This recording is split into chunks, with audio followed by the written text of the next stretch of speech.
में ही थी। एक बार नहीं कि हाँ वो मार रहा है तो गेट के मेरे को बचाऊं, मैं इसको छोड़ाऊं। उन्होंने मेरे पास आई, एक बार तो आई थी, दुबई आई मेरे पास, ठीक है। फिर जब बीजी ने मैंने सबको आवाज मारी वहाँ पे। मैं वहाँ उनके बगल में चाचा करके हैं, मैं और नीरज करके को भी आवाज मार के आई, पर मेरे विजय को कोई नहीं आया। कोई भी नहीं आया। मैंने सबको मैंने बताई है कि ऐसी बात है, एक बार मदद करो, मेरे साथ दो, पर कोई भी नहीं आया।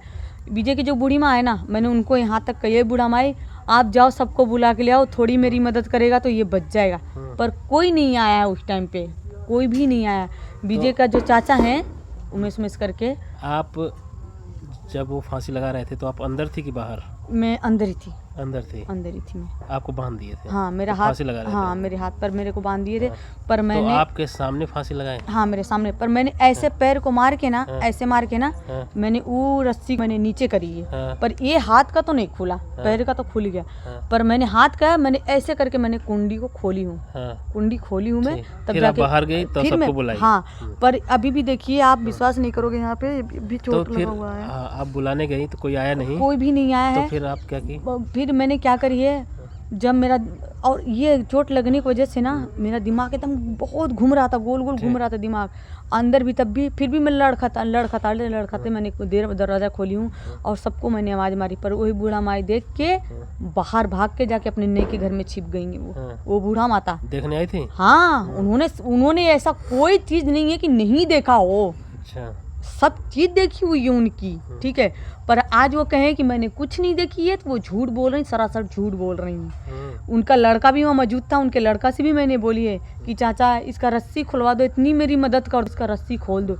उनके लड़के ने क्या किया, मोटरसाइकिल के ऊपर उन्होंने साड़ी डाल रखा था, वो साड़ी निकाल के वो गाड़ी स्टार्ट करके भाग गए। चलिए और आगे बताइए कि जब कोई नहीं बचाया तो फिर आप वापस आई? हाँ, मैं सबको बुला के मैं वापस आ गई। मैं हर तरीके से मजबूर हो गई ना, तो चक्कू उठाई, मैं चक्कू से काट रही थी रस्सी, उनका चद्दर। वो लगा चुके थे? हाँ, वो मतलब लगा चुके थे। परान मैं बता रही हूँ। आपने उनको लगाते हुए देखा था कि आप बाहर आ गई थी? नहीं, मेरे सामने उन्होंने फांसी लगाई। अच्छा, वो छटपटाने को आपने देखा? मैंने टोटल चीज मैंने देखी है। आपने उसको पैर पकड़ के ऊपर नहीं उठाया? बहुत कुछ करी हूँ मैंने, पैर भी उठाई हूँ और मतलब शरीर में हाइकर तैकर थे, ठीक है, इसलिए मेरे से उठा नहीं पा रही थी। फिर भी तो इसके नीचे कुछ स्टूल कुर्सी नहीं लगी? स्टूल अभी उस घर में नया शिफ्ट हुए थे। नहीं है, बाल्टी थी, ट्रक पर से बाल्टी लेके आते। मैंने बहुत प्रयास कर लगाया था बाल्टी? हाँ, मैंने बाल्टी लगाई। उनका पैर मैंने खींच के मैंने चौकी पे भी रखी हूँ, पर चौकी पे भी पैर नहीं रुका है, ठीक है। मैंने तो उसको आखिरी समय में बचने का उनका प्रयास हो रहा था? बहुत प्रयास हो रहा। सांसें उनके घर पे चल रही थी। उनकी सांसें कब टूटी है, ये गाड़ी में आने के बाद टूटी है उनकी सांसें। अच्छा, कौन उतारा उसको? उतारने वाली मैं हूँ। अच्छा, आपने चाकू से काटा? हाँ, चाकू से नहीं कटा, अलमारी में ब्लेड रखा हुआ था। पर मैंने ब्लेड जब ढूंढी ना, मैंने सामान को सब बिखरा दी। मैंने सारा सामान बिखराने के बाद मैंने वो क्या बोलते हैं, ब्लेड मिला मेरे को, तो ब्लेड से मैंने बहुत करके मैंने जब जल्दी मैंने काटी। फिर विजय ऊपर से धम दे नीचे गिरा और उसी पे मैं भी गिरी हूँ। और गिर के मैंने उसको उधर से खींच के मैंने अपने जांग पे बैठाई, उसको सुलाई हूँ मैं अपनी जांग पे। फिर आपने फंदा निकाला? हाँ, फंदा तो मतलब मैं निकाली हूँ फंदा। और फिर उसके बाद क्या हुआ, मैं सोची जब सांसें चल रही है तो उसको 2 घोट में पानी पिला दूँ। मैंने पानी पिलाई। मैंने विजय की मम्मी को भी मैंने बहुत फ़ोन करी है, उनके यार दोस्तों की भी मैंने फ़ोन करी है, मैंने अपने नात रिश्तेदारों को भी मैं बहुत फ़ोन करी हूँ। आप लोग चाहो तो कॉल डिटेल भी देख सकते हो उस दिन का। कोई नहीं आया है ना, कोई भी नहीं आया मेरा मदद करने के लिए, कोई भी नहीं। जब मेरा सब कुछ खत्म हो चुका था ना, तब सब आए, गांव घर नात रिश्तेदार सब आ गए मरने के लिए। मैं मीडिया में बता रही हूँ, सब आए मरने के लिए। उस टाइम पे आए, तब आए। जब बुलाए तो नहीं आए? जब बुलाई तो कोई साथ नहीं दिया। जब विजय की मम्मी वहाँ पहुँच गई बंदा पे, तब तो आ रहे हैं, अरे बहन जी, अरे मोर बहनी का है। किसने किया? पुलिस को एसओ साहब का नंबर मेरे पास था। एसओ साहब से, हाँ, कॉन्टेक्ट में मैं थी पहले से ही, ये मेरे बाबू के मैटर में। तो मैंने उनको, मेरे लड़के के मैटर में, मेरा लड़का मतलब यहाँ से चला गया था, छिपके चला गया था, तो उस वजह से नंबर आपका था? हाँ, तो मैंने एसओ साहब से मैंने डायरेक्ट कॉन्टेक्ट की। मैंने कि सर ऐसी बात है। उनका एसओ साहब से जो मैंने बात करी वो भी है मेरे पास, रिकॉर्डिंग भी है। तो उन्होंने क्या बोले? उन्होंने जो सारी बातें पूछी, मैंने उनके हर एक सवाल का जवाब दी हूँ। और सवाल का जवाब देने के बाद कितनी देर में पुलिस आई? पुलिस तो टाइम ले लिया आने में। तो 112 पर नहीं किया आपने? मैंने 112 में भी मैंने फ़ोन करने की बहुत मैंने कोशिश करी। 112 भी मैंने फ़ोन करने की बहुत कोशिश करी, पर मेरे से फ़ोन नहीं लगा। 108 पे भी मैंने फ़ोन करने की कोशिश करी, फ़ोन नहीं लगा। मैं हर तरीके से मजबूर हो गई थी, मेरा साथ किसी ने भी नहीं दिया, कोई भी नहीं दिया। आज मेरे को जो गुनहगार ठहरा रहे हैं ना, वो मूर्ख होगा, पर मैंने उसको बचाने के लिए मैंने अपनी पूरी जी जान लगा दी थी, बहुत जान लगा दी थी, चाहे कुछ भी हो जाए। अब चाहे जो बोलने वाला कुछ भी बोलता हो। उसको ले गई? हाँ ले गई। पोस्टमार्टम? नहीं, पुलिस तो पहले नहीं ले गई, पहले हॉस्पिटल में पहले हम ही लेके गए। पर वो भी कहाँ, सौदेगंज के पहले ही एक आती है, वो डॉक्टर का दुकान आता है, वहीं मेडिकल है, वहाँ पे लेके गए। हाँ, तो वो उस आदमी ने बोला कि वो ख़त्म हो चुका है, ठीक है। पर जहाँ तक मेरे को मालूम है, तहाँ तक उसकी धड़कन मेरे जांग पे चल रही थी, उसकी धड़कन उसके जान तक चले। उसके मुंह में मैंने 5-6 बार मैंने फूंक मारी होगी, खुद के मुंह से भी मैंने फूंक मारी है। ऐसा नहीं कि मैंने बचाने की कोशिश नहीं करी है। उसके बाद वो मृत घोषित कर दिया? हाँ, उसने। फिर आप दूसरे हॉस्पिटल ले गए? हॉस्पिटल नहीं लेके गए, फिर पुलिस आई और फिर पता नहीं वो क्या चेक करने वाले आते हैं, उन्होंने भी चेक किया। फिर उसके बाद सदर रेफर कर दिया कि ये ख़त्म हो चुका है। फिर अंतिम संस्कार कल हुआ? हाँ, कल हुआ। तो मैंने पुलिस ले गई थी अंदर? हाँ, मेरे को 3 दिन के, आज ही मैं छूट के आई हूँ। क्या दिन अंदर थी आप? मैं 3 दिन अंदर थी, आज 3 दिन अंदर थी। ये घटना किस तारीख की हुई थी? ये घटना आज कितने तारीख है? 27 है ना। ये घटना है 25 तारीख की। 25 को आप रात को ही मैं 2 बजे तक मैं थाने में पहुँच चुकी थी। तो फिर 25 को रोक लिए होंगे? उन्होंने मेरे को रोक लिया। मैं 26 को भी रोक लिए? 26 रोका, 27 भी रोका था। 24 घंटे? आपको कोई कुछ कहा? नहीं। तो आप 3 दिन क्यों रुकी थी 24 घंटे के अंदर से? तो उसमें कोर्ट अब ये इसके बारे में तो उनके घर वाले जानते हैं, मेरे को तो नहीं पता। पर उनकी मम्मी जो गई थी ना। अगला आखिरी सवाल है, इसके बाद वीडियो ख़त्म है। आप अगला कदम आपका क्या है?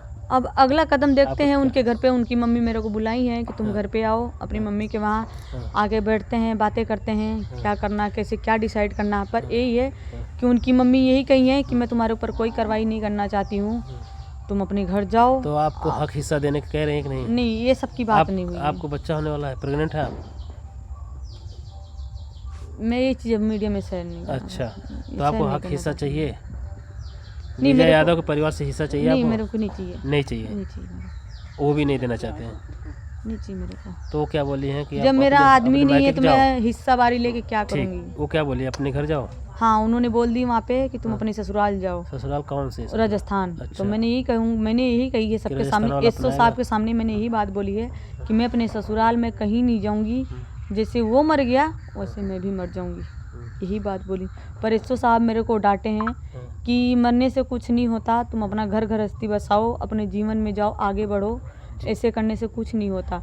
पर उनके पापा इतनी बात किसी से बोले हैं कि ये अपना सर सामान लेके चली जाएं, मैं मारपीट हम नहीं करेंगे उससे, इतना बात बोले। तो हमारे शिवपुर में बोले हैं, उनके पापा बोले, विजय के पापा बोले हैं कि मारपीट हम नहीं करेंगे, मेरे घर से वो अपना सर सामान लेके चली जाएं। अच्छा, क्यों जाऊं मैं उस वाले घर से? हाँ, बंदे वाले घर से, जहाँ विजय ने फांसी लगा। कितना बड़ा, कितना घर है? सिर्फ एक रूम है। एक रूम है और जमीन नहीं है? है, जमीन तो बहुत है। ऐसे है जितना यहाँ है? नहीं है तो जमीन बहुत है। अच्छा। पर मेरे को, जब मेरा इंसान ही नहीं है तो मैं जगह जमीन लेके तो आप वहाँ रूम छोड़ना चाहती हैं?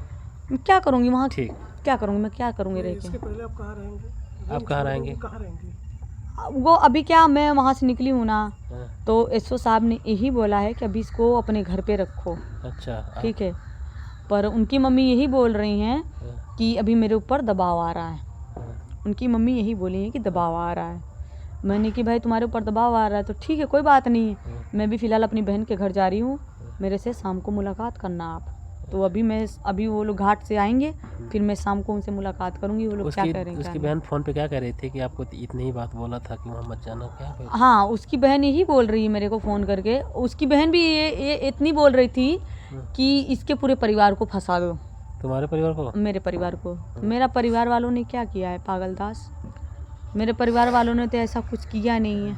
और मैं एक बात बताऊं भैया, मैंने विजय का कभी बुरा नहीं सोचा जी, और अभी मैं उसका बुरा नहीं सोचूंगी। वो भगवान के पास तो चला गया है मेरे को छोड़ के, पर मैं सच कह रही हूँ, इसके बारे में आज ना कभी सोची हूँ और ना कभी बुरा सोचूंगी मैं। ठीक है दोस्तों, इस समय हम आजमगढ़ ज़िले के महाराजगंज थाना क्षेत्र के अंतर्गत पड़ने वाले शिवपुर गांव में हैं। यहाँ के रहने वाली सुधा मौर्य प्रेम प्रसंग करके एक अपने पड़ोस के रहने वाले विजय यादव से संबंध बना बैठी और उनसे कोर्ट मैरिज करके 2 साल से उनके साथ रहने लगी। हालांकि उनकी शादी 2 बार पहले भी हुई थी, राजस्थान में और बिहार में।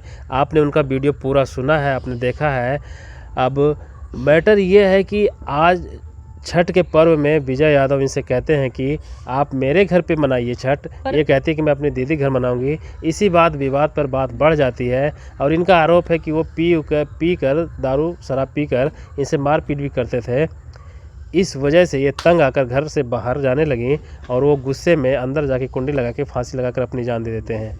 आप इस मैटर को किस तरह देखते हैं कमेंट करके बताइए और वीडियो को शेयर कीजिए।